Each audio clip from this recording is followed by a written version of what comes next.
What's up, everybody? So it's another week, so it's time for another guide, and this one's covering Venice. I've actually been avoiding covering Venice for quite a long time, simply because I don't like playing with the Venetian government. Basically, it makes you elect very old rulers, which die very quickly, and then you have to kind of just let it be random every single time, because you can't just pick the strongest option every time, because it takes too much Republican tradition. So it's kind of a fly by the seat of your pants gameplay, but gotta cover them eventually, so might as well do so now. So this is my estates and privileges. Obviously, I'm granting all those monarch point bonuses because I need to.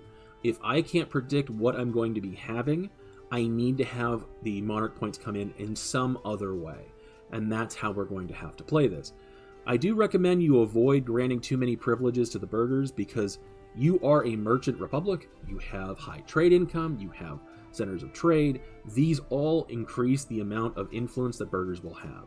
Now, while normally with a monarchy you'll have that in the nobility with strong duchies and with the nobility integration policy, these fall off automatically once you have no subjects. So you'll have a 15% influence shift while having that 5% loyalty, allowing you to revoke a privilege when you integrate all your subjects, which you can time. You don't have any of that with the burghers. So try and not grant any of these privileges unless you really need them, which is why I'm not granting the increased taxes, because while it's useful, it's really not necessary, and I want to instead grant the interfaith dialogue and the Orthodox autonomy because that prevents me from having rebellions down here in this land, which I'm going to have a lot of. I really don't want to have to convert all of it. Second, that means that I have to have a lot more clergy stuff just to improve my loyalty with them because, yeah, these both reduce it by 10%. So all of this is mainly to give me enough loyalty so that I can keep the clergy happy, and I will eventually be revoking things up here as time goes on. And I do, of course, grant the support clergy because I want that papal influence, and the Republican tradition, it grows back fast enough where you really don't have to worry about it as Venice. Just when you have elections, I'll talk about that in a little bit. But for now, though, let's talk about your military, and then we can talk about diplomacy. So your military is pretty quick and easy to do. Just go ahead and merge your armies up, add one cavalry, add one infantry. It'll be a nice, well-balanced army at that point. Take your navy, merge them together, and you're going to be building 2 cogs right there. They'll eventually add themselves to the fleet, though your fleet might not be there. With that, your military is done. Let's talk about diplomacy. Your starting diplomacy as Venice is going to largely depend on who decides to rival you at the game start, and that is really wide of a playing field of who can choose to rival you. That can include Lithuania, Burgundy, Hungary, Austria, the Pope, Milan, and there's only 2 of those that really matter, and that's Austria because it can prevent you from joining the HRE, but also it makes it so you don't have their help against the Ottomans, and the Pope will just keep excommunicating you over and over again. Neither one of these make it so it's impossible to play, but they are very frustrating if it starts off that way. The thing is that both of them have about a 10 to 15% chance of rivaling you, so it's up to you if you want to restart. In my game, I'm not dealing with either one of them. So the first thing I'm going to do is I'm going to ally with Austria. And then I'm going to wait 1 day, and it can't really be beyond 1 day because sometimes Poland will get a bunch of allies if it's more than 1 day, so you can pick that up. If they have more than enough allies, just check to see if you have a Diplo rep guy, because you usually will in my experience. So check, because that might be enough to get you that alliance. Now, I do have the ability to pick up the Pope, so I'm absolutely going to. And then I'm going to pick up Castile. Now, as you can see, he does not like the Pope, but he will still ally me, and that's good enough for me. Now, if I can't get the Pope for whatever reason, I can always pick up Burgundy. If I can't pick up Castile, I can pick up Burgundy.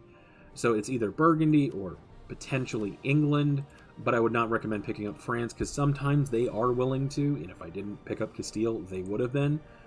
They're not worth it. The reason why is they tend to get into the 100 Years' War, and then you're stuck in that, helping them out for a very, very long time, even if you need to release vassals. Now that that's done, I'm going to go ahead and hire... I'm going to hire the Improved Relations guy. Because I need to get improved relations with Austria, but I also need to drop spy networks down. So if I had a spy network guy, I might have gone with that instead, but improved relations is fine.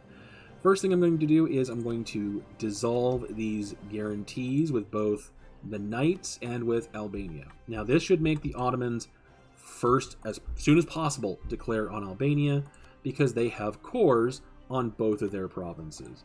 And if they don't have good allies, they're most likely going to pick them off, which will slow down the Ottomans, because they'll take a lot of attrition on these forts. For now, though, I'm going to start spying on both Bosnia and on the Byzantines as soon as I can. And I'm going to convert this merchant over to hostile trading, because that will give me increased spy network construction speed. I'm going to change Vienna over to improved relations, because, again, I need to join the HRE. The whole reason I'm joining the HRE is I've done this about 30 times, and it's fairly common. Somebody down here is going to stay in the HRE, which means I suddenly can't take them out without attacking Austria, or whoever the emperor is. Being in the HRE makes it so even if somebody else stays, I can choose to stay then too. For now, I just need to improve relations with him. Who are you mad about? The Pope? I mean, okay. If that's what you want to do, that's what you want to do. I'm going to go ahead and use the support clergy, because in this case, while I don't have the Pope rivaled to me, I can immediately dump that in there and give me a decent chance of becoming the Curia controller, allowing me to do whatever I need to do. So with that being said, I actually have to pause the recording because I need to wait both for the Austrians to start liking me and to start spying on people, so I'll see you guys in a little bit. Welcome back, everybody. So I just declared war on Byzantium, and I wanted to give you a brief update about what I'm doing so you can try and follow along if you want to.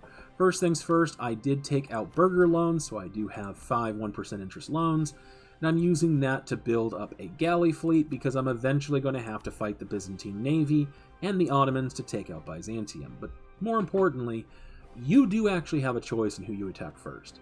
I'm attacking Byzantium first, ahead of Bosnia, because the Ottomans have not attacked Albania. Albania has 2 cores that are both Ottoman, which means they should really want to attack them, and they're only guaranteed by Serbia. So if Ottomans are not going to be losing manpower to attrition over here, who are they going to attack? There is no truce between the Byzantines and the Ottomans. So if they don't go after Albania quickly or start some long war over here, you need to go after Byzantium first. If, however, they're attacking Albania, they're attacking people over here, you might have time to go after Bosnia first. And you go after Bosnia because they will almost always ally Serbia, and then they usually will ally Scilly, but in this game they allied Milan. But you can't co-belligerate or attack Serbia directly because they will be guaranteed by both Hungary and the Ottomans, though it looks like Hungary pulled theirs back. Meaning you can't easily get this gold mine unless you attack Bosnia first. So I'm going after Byzantium. Once I have my galleys done, I'll then push towards Constantinople and do that. I did also hire the Free Company down here because they can take over the Athens sieging, but I can also use Naxos for that. Either way, I'm going to go ahead and fight this. I'll see you guys in a bit. And welcome back, everybody. So this game has gone a little bit differently than normal because they did attack Albania, which called in Serbia, which brought in Herzegovina because they were also allied to Albania. And then Bosnia jumped Herzegovina, so now they finally peaced out and removed Albania from the map. So they did not attack Byzantium, which is what I was kind of hoping they would do, but in either case, I'm going to go ahead and remove them from the map. As you can see, if I just full annex them like this, it's 34 aggressive expansion, whereas if I vassalize them, it's already more than that, and then if I take Athens, it's even more. So, yeah, unless there's some great advantage, like the Ottomans have attacked them, just full annex them, and take whatever money you can. Now that that's done, I can go ahead and go back in here, and this is why I don't ally France, because I can't re-release them right after I've been done conquering them. And I'm also going to release Albania, because I can get these 2 provinces back for them. This one I already have a core on, and I want that for myself. As you can see, Byzantium would be a little disloyal, but I'm just going to jump in here and grant strong duchies. I am going to be, just exactly even. I thought I'd have 1 extra. Either way, I'm going to go ahead and bring these guys over, because I'm going to move them over to go after Bosnia at this point, because yes, they do have allies, but I also have friends of my own that can call in, though I could also call in at least one of them to go after the Ottomans right now. I would rather wait until I can get Poland to hate the Ottomans and call them in for that. So in this case, I'm going to go ahead and do that. This will let me take out Bosnia. It will let me take out Serbia, or at least vassalize Serbia to have even more cores to take back, and it will allow me to punch Milan really, really, really hard without actually costing me anything. So I'm going to go ahead and do that, and I'm going to start, again, currying favors with Poland, because I need to get them to have 20 favors to reduce their opinion of the Ottomans, and then call them in against the Ottomans. So I'm going to go ahead and do that, and I'll see you guys in a little bit. And welcome back, everybody. So I just wanted to give you guys a brief update. So I did piece them out. I knocked Parma out of Milan, and then I took over all of Bosnia, and I vassalized Serbia, and they are absolutely as disloyal as you would imagine them to be. But I think once I reconquer their stuff down to the south, as well as their stuff to the north into Hungary, they should be just fine. In either case, I am simply waiting until I have both Poland and Austria willing to come in on Ottomans. I'm going to integrate Naxos in the meantime, and I'm going to slowly add every single one-province guy in Italy into my trade network, because why not? With that being said, I'll see you guys a little bit. And welcome back, everybody. So my ruler actually lasted a very long time, which is actually kind of weird. But this is what happens when your ruler dies. You do not get any re-elections. Whatever you happen to roll is what you keep while he is alive. And if I pick this guy, which is the best option of these three, I lose 25 Republican tradition. Or I can let the lottery decide, which, oh, look, I actually got the good one. The nice thing is that it bumps all of those stats up by 1, but again, it's random. It's a 33% chance that I get the best of the 3, and there's no guarantee that those 3 are going to be good. Which is just, oh, so lovely. So just keep in mind that you're really kind of flying by the seat of your pants. With that being said, I need to go back to beating up Hungary here because, well, I need to get Serbia loyal somehow. But I'll see you guys in a little bit. Welcome back, everybody. So this war is over. I did grab Scilly in a separate piece and made them a vassal. The reason why is they actually have cores. They have one core over here that I'm getting off of Hungary, and I'll use favors with Austria to grab Crane, which just extra land, why not take it? So I'm going to go ahead and piece out Hungary. I am getting back the 2 Serbian cores, the one for Scilly, and I'm handing Poland these 3 provinces and taking a bunch of money. The reason I'm handing these provinces over is because this will give Poland 12 more favors, which will bump them up over 20, so I can use them now to hopefully go after the Ottomans, which will make everybody else more loyal. I just need to get first, before I even do that, I need to get Naxos happy with me so I can start their integration while I am fighting the Ottomans. So I'm going to go ahead and do that, but for now, I'll see you guys a little bit. And welcome back, everybody. So for whatever reason, Poland went from I like the Ottomans too much to it would destabilize me if I attack him, so I can't call in Poland. Instead, I'm just going to call in Austria. I hired some mercenaries. It's time to go in. Delaying any further is just going to let the Ottomans get even stronger, so I'm going in and I'm going to fight them. I'm going to try and get back all of our cores because the Ottomans don't deserve to have that land. So I'm going to be fighting this, and this is probably going to be closer than I usually would do because the Polish usually would join. I don't know why they decided now they'd become destabilized. So hopefully they'll choose to join within the next 3 years, but either way, I'll see you guys soon. Hey, guess who's willing to join? Don't know why you're late, but welcome aboard. And welcome back, everybody. So the fight wasn't overly difficult, but it was definitely costly because I did have to maintain those mercenaries pretty much the entire time. But as you can see, I am getting back every single core for every single one of my guys, and a little bit of money to boot. So I'm going to go ahead and piece this out. And now I can work on getting people integrated. So the first one I'm going to be beginning with is, of course, Albania. Then I'll work on Serbia and then Byzantium because I need to go through one at a time. And this is going to take some time. And during that, I'm going to be taking innovative ideas. So I'm going to go ahead and do that. And I'll see you guys in a little bit. And obviously I am going to be dropping my maintenance down because I do need to at least try and make it so I don't go bankrupt in the meantime. So I'm going to go ahead and do that. I will see you guys in a little bit. Hey everybody, so for this week I'm giving away a CD key to 2 Point Campus. If you want a copy of this game, just leave a comment below that includes the word campus somewhere in your comment. And at the end of the week, I'll go through and I'll pick one of those comments at random and I'll leave a reply to it with the CD key included that you can enter into Steam. Now obviously anybody can see my comments, so be sure you turn on your notifications because if somebody else sees it first and they put it into Steam, it's their game, not yours. With that being said, let's get back to the video. And welcome back everybody. So it's now decades later and I took that time to play through the next basic phase of your expansion because it's just time consuming. Instead of showing you each and every step, I figured I'd get to this point or somewhere close to this point, bring you back and tell you everything that's happened. So first things first, the Balkans and the Ottomans. I kept punching the Ottomans repeatedly, and during that time Poland has broken, reestablished, broken again, and reestablished, which I'm about to get yet again a Polish alliance with them because they don't like the fact I was allied to Austria as well as Castile because those were their rivals. Austria has just decided they really want all of my land, so now that I've lost them, I'm getting Poland yet again. Either way, as far as the Ottomans are concerned, once I broke them with the Second War, there was really no stopping me conquering the rest of them. So after I integrated Serbia, I released these two provinces here because they're Bulgarian with Bulgarian cores as Bulgaria, preventing any of my allies from taking this land. So while we had multiple wars with the Ottomans since that time, I only recently actually re-established Bulgaria with all of its cores. During those fights with the Ottomans, I was taking money and I was taking land up here. Genoa was actually pushed out of Italy and only was these two provinces and then made into an eyalet, so I took it away from the Ottomans, allowing me to reconquer their land in Italy as well as give them some stuff up here before I integrate Genoa relatively soon up here.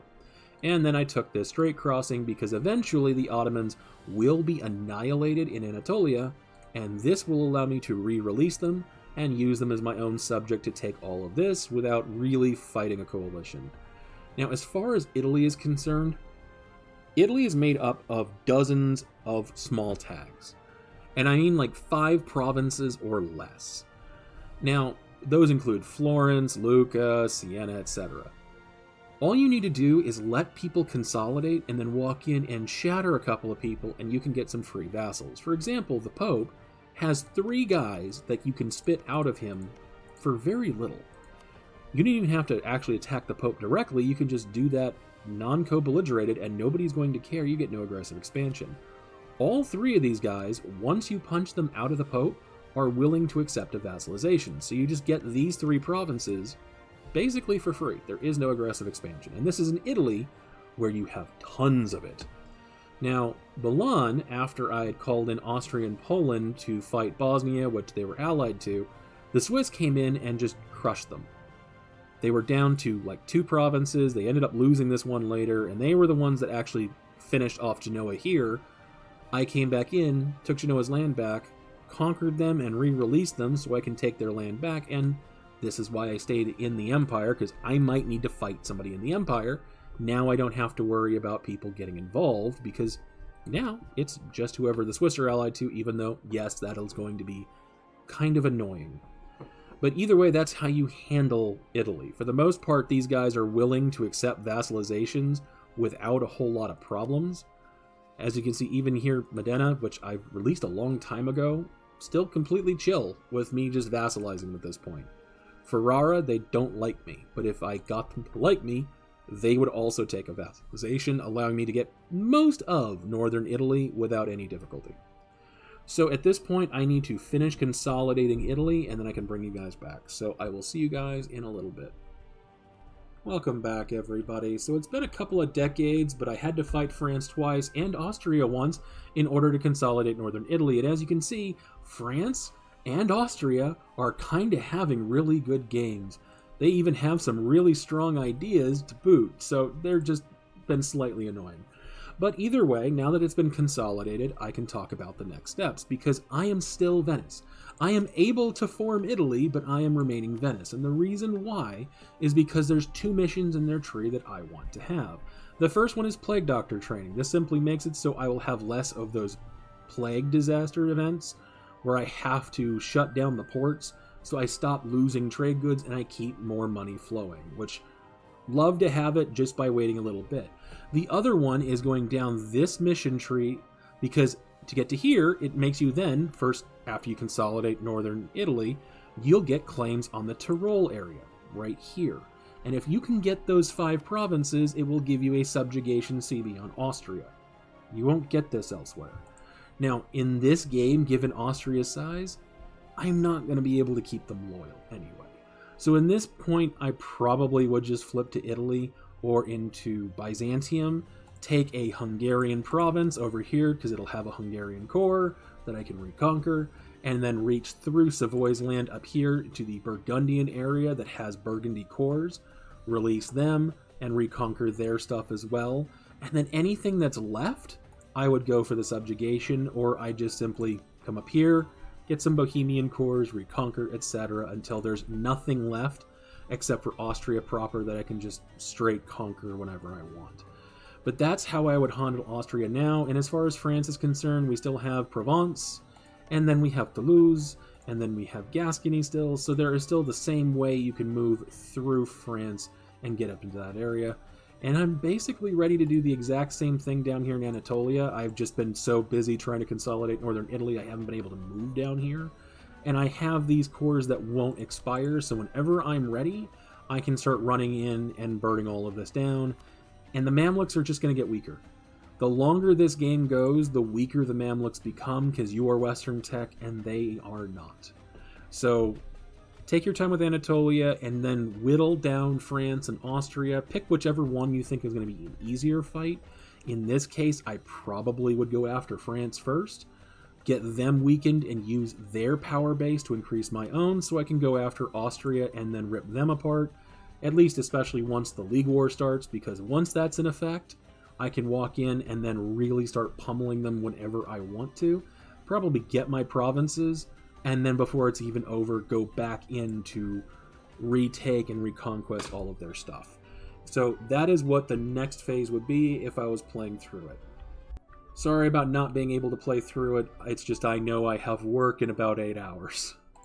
The last thing I really want to talk about is pretty much the first thing I talked about in this guide entirely. The Venetian government. This is a terrible reform. It really, really is. And I've kept it this entire time because I wanted to show just kind of the variance you're going to have when you play with it.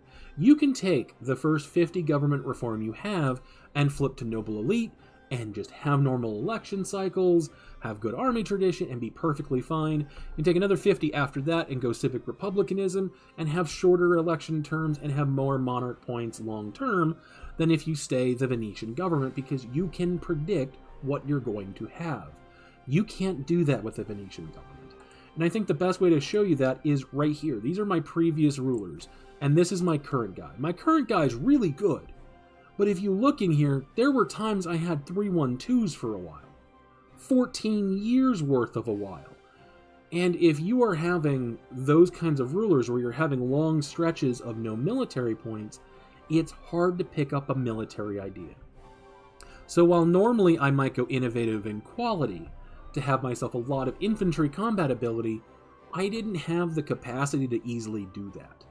So if you stick with the Venetian government, be aware you're probably limiting what you might be able to take. Now, while I did eventually fill all of these ideas, and I did have plenty of admin and diplo power, I didn't have as much military power on hand on many occasions, which definitely slowed things down.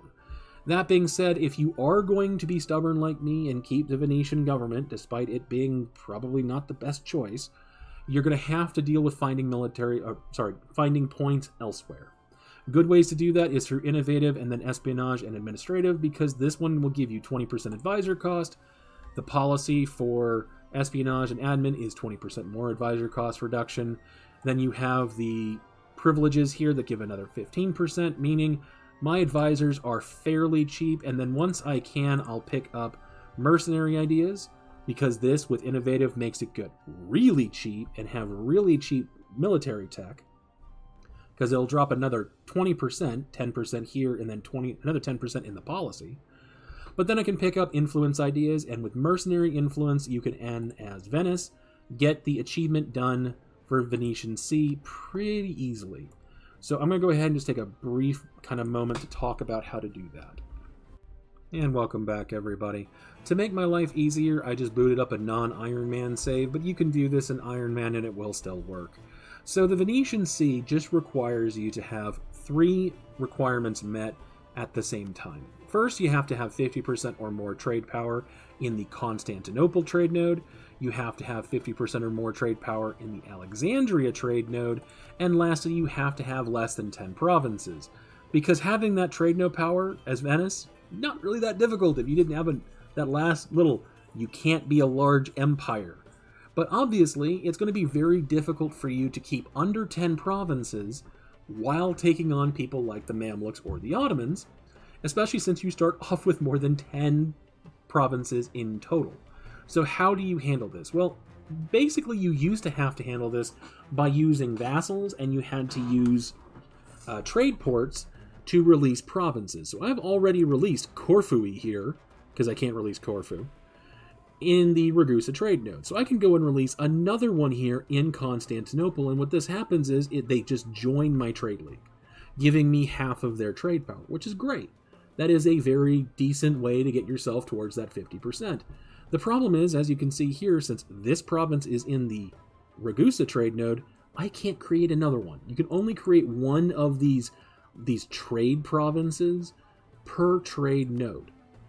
So I would be able to only create a handful of them, giving me a little bit more money, and that's it, and everything else would have to be vassals, which can get disloyal. But in the current patch, there is another way of doing this, and that is through the mercenary influence idea groups, which gives you the ability to release client states. This is usually locked behind, I think it's like Tech 26, but now, at tech level whatever I want it to be, I can simply create a brand new tag that holds everything other than the centers of trade. So I'm going to go ahead and come down here, and I'm just going to make, let's say, let's just go with Corinth. We'll just make Corinth, bring them back. There we go. And this will be a good little color for them. Now, okay, apparently I need to go with that. Okay. Now I have Corinth on the map, and I just add provinces to him. Either I can create a new one right here, or I just add another one. You can make a maximum of 100 client state tags over the course of any save file. Even if you integrate them and remove them from the map, they still count as one. So if I hold over here, since I have debug mode on, you'll see K06 is because there were 5 more I created, and then I realized I didn't do this right to explain it, and I reintegrated them and re-released them, and now I'm on number 6. So give me a moment while I go through here one at a time to show you what it would be if I released all of this back out as a client state to show you what my trade level would be. See you in a second. That was an awful lot of clicking, but now that that's finally done, I can talk about how all of this works.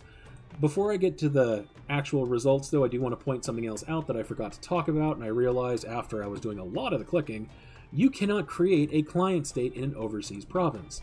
What that means is that since my capital is in Europe, I cannot create a client state in the Middle East or in Africa.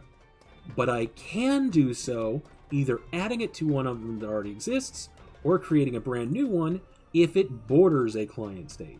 So Tripoli is a subject, but it will not let me create one here because it's not a client state. So if you have this stuff over here from the Mamluks, like I integrated it, you either have to give up Alexandria or find some guy over here as a vassal that you can release to give that land to, so you're not holding worthless, pointless land over here that doesn't give you any real trade power.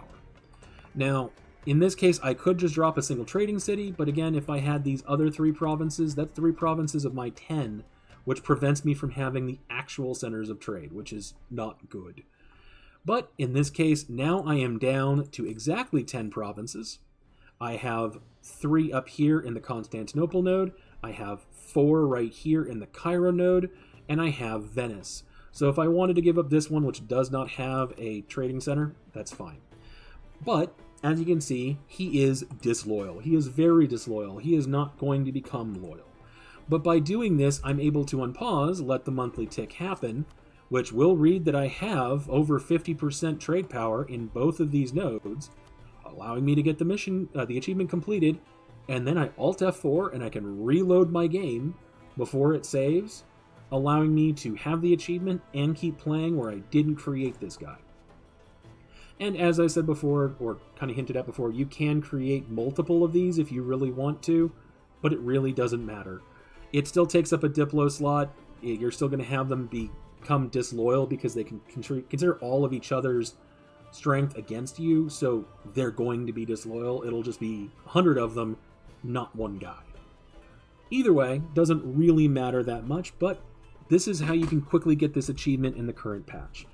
Now, again, I would stress that if you're going to be playing as Venice, unless you are willing to take the risk with your monarch power being really funky, it might be worth it to change out of the nation government, but I hope you guys are enjoying this because it is kind of a unique way to play where you're kind of flying by the seat of your pants, but still able to routinely and easily take over the Balkans, take over Italy without any real problem, and become a dominant force in Europe while having just tons and tons and tons of money pouring in.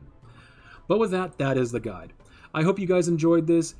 If you guys like this kind of content, like and subscribe. I will definitely be making more guides, but thank you all for watching. I hope you have a wonderful week.